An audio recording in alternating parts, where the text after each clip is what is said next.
Brees credit for that. I mean, it's not all just him that. But if you have watched Michael Thomas, you have seen how he has adjusted to the ball. You have seen how he has made tough catches. You have seen how he has became the number one. Remember, Brandon Cooks was the number one wide receiver there, and Michael Thomas came along and gave the New Orleans Saints a reason to trade Brandon Cooks. And a lot of people were thinking when that happened, because that was after his rookie year, people were questioning the Saints as far as like, what are they doing when you have a guy in Brandon Cooks? But Michael Thomas has definitely made people not necessarily forget Brandon Cooks, but able to move on. And he continues to, I love his demeanor.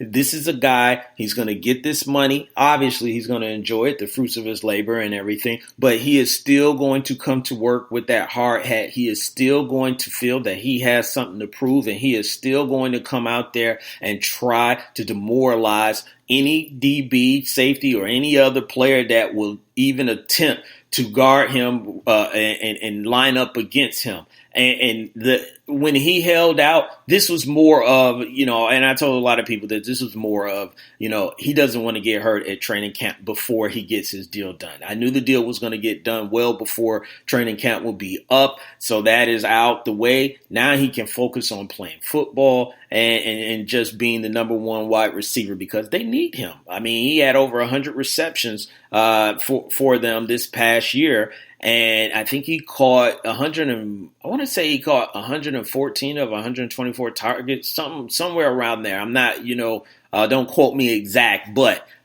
he's a bad man. And I will say, despite him playing for the Saints, despite him going to Ohio State, more important than anything is that this dude has done it the right way. So I have to give him kudos on that, not just the contract, but yes.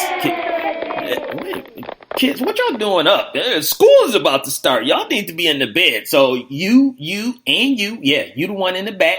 Get back to bed. I appreciate you giving, Mr. Thomas, and that's why, the show is titled Mr. Thomas's Neighborhood, because he got that clean money, 100 million, 61 guarantee, but the guy deserves it. He put in the work and he showed, hey, if you show up, you work hard, good things happen, and then you get taken care of. So, good look by the Saints. I give him credit. Good look by the Saints, but of getting him signed up, and congratulations to Michael Thomas to getting an extension and just showing further why he's the man, in New Orleans.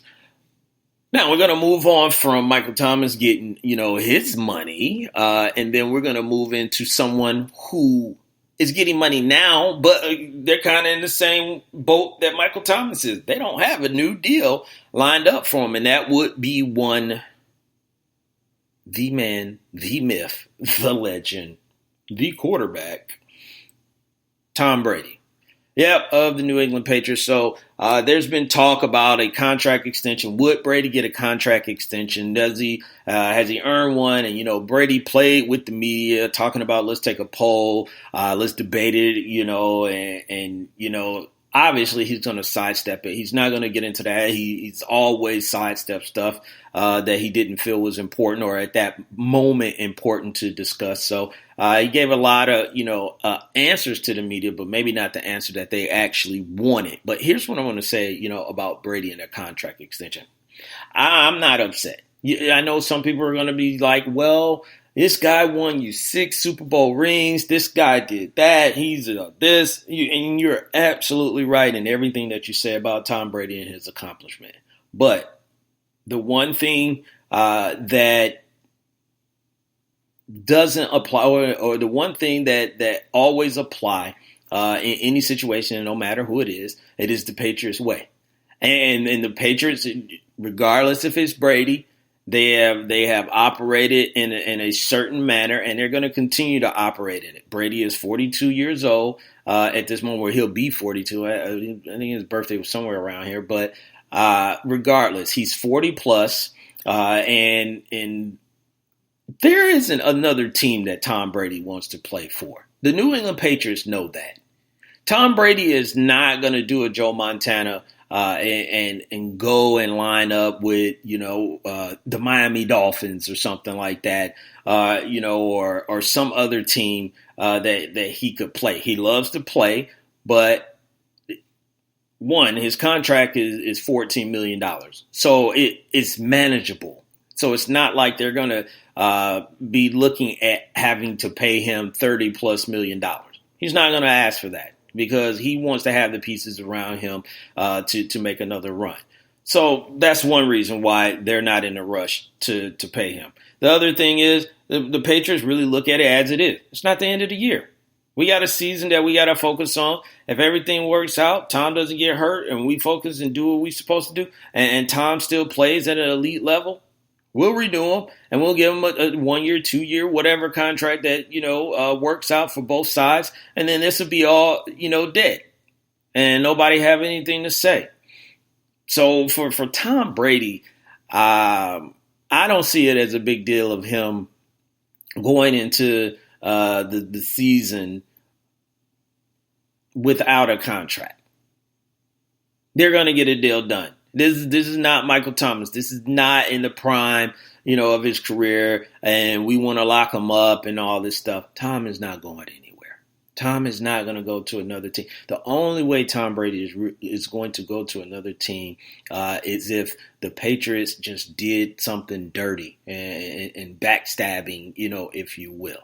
And Tom understands, hey, I play the way that I should, everything will be all right. And I think even him himself will say, if I don't play all right, I haven't earned a contract. He even mentioned part of that. So he's just going to play it out like he's always played it his entire life, is that, hey, I'm the underdog. I'm not the person that people, had being what I am now, and I'm just going to have to work for it. So that's what he's going to continue to do, and he will do, he will get a extension at some point. But the Patriots, you don't tell the Patriots what to do. They pretty much would do what they're going to do when they're going to do it. So, but he will get his money as well. It'll just be a little bit lower. Giselle making enough for the both of them. So he ain't worried about it. He already said, hey, my lady got money. So, we run on a little tough time. She got something, in the sock drawer that she can, pull out and get us through, So he ain't not worried about it. He's not worried about it, ladies and gentlemen. So, but what we are going to worry ourselves about next, and we're going to continue our division talk. So we've covered certain divisions, and some of those were the NFC East, the AFC East, and the AFC South. So we're going to continue with our divisional coverage for the preseason, which we'll get into the preseason a little bit later on in the show. And we're going to just start with, we're going to go with the NFC South, which is going to be, I think, a very interesting and dangerous division. It always is. And all four teams, if you don't know who's in the division, I'll tell you who, and that would be the Atlanta Falcons, the New Orleans Saints, the Tampa Bay Buccaneers, and the Carolina Panthers. And then when I say this is a interesting division, is because no one really holds the reign for an extended period of time in this division. There's not a New England or a Pittsburgh Steelers or, since Aaron Rodgers, well, even Brett Favre, Green Bay Packers, where they've, held majority of the years, in the division. That's not how the NFC South is made up. It is just like every team, with the exception of the Buccaneers as of late, back when Warren Sapp and them was there, they were making a run. But it goes all over the place. Anyone could take over this division, but it's always a dogfight, and you usually have probably two teams that could come out of the NFC South entering the playoffs. So, having said all that, we're going to start with the Tampa Bay Buccaneers. They are in a rebuild mode. They are in a new transition. They have a new coach in Arians. He came out of retirement, and I really thought, Bruce Arians was probably going to end up in Cleveland, but he saw something there in Tampa Bay. Maybe it was Jameis. Maybe it was the offense. Maybe it was, something that, he could get, out of the defense. But, Bruce Arians is more of an offensive minded guy. So maybe he just saw something there. Now, they do have some pieces that's there. They will need some new additions to help out with those pieces on offense. But the first question really for Tampa Bay is Jameis Winston. Which Jameis Winston are you going to get? Are you going to get that guy that you thought you were getting with the first overall pick? Or are you going to get that guy, speaking of picks, is the guy that, throws the picks to the other team?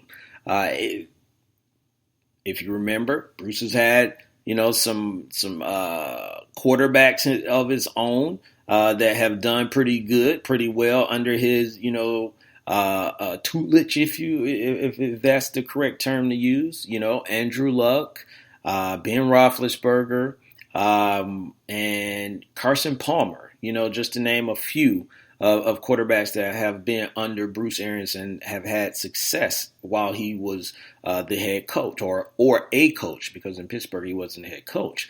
So this is definitely a positive outlook. I think this would be probably the best maybe coach that have come in for Tampa Bay in a while. We know Mike Smith and Dirk Koetter, they had their runs. It just didn't work out. They have Mike Evans at the wide receiver spot. You got Chris Godwin that people are going to be expecting a lot of. And you got two quality tight ends in Cameron Brate and O.J. Howard. Now, how will this offensive line, how would these running backs do? That is the question mark. They did not draft, or go after a running back in the NFL draft to really, try and unseat or however way you want to say it, Peyton Barber. You got Ronald Jones there out of USC. He didn't have the exact year that he intended to have in his rookie season, so maybe they're thinking they're going to be able to get something from him. But some of the question marks are going to be the quarterback and the running back position. And how well or how quick can Bruce Arians get this team to adapt? On the defensive side, they're missing a guy in JPP. He was in an accident and he injured himself, so we hope he gets back sooner than later, but he's going to be out for a second. They did draft Devin White. You got the Levante David and some other guys on the defensive side. So and they let Gerald McCoy go, and they replaced him with Ndamukong Suh. And you got Vega there. So you got a nice front as far as like clogging up the middle. If you look at this division, you're going to see that, there are some quality running backs. And when you look at Christian McCaffrey, Devontae Freeman, and Alvin Kamara, so they are trying to gear themselves to slow down the run, which it will be a big part in the division.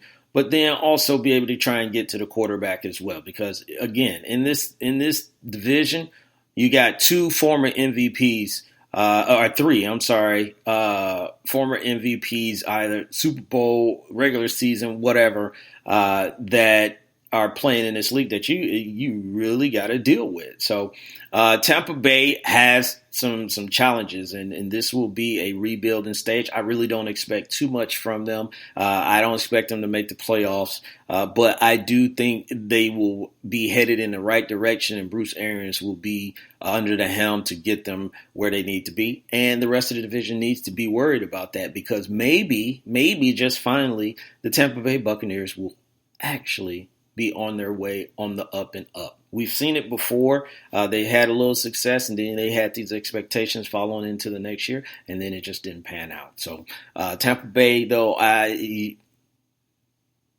struggle season, but good struggle season, I should say, where you can see the signs of them getting better. I think they'll have a couple spurts there where they'll give people some problems, but I think it'll still be a struggle. And then watch, I say that, and they go 14-2 or something like that, something crazy.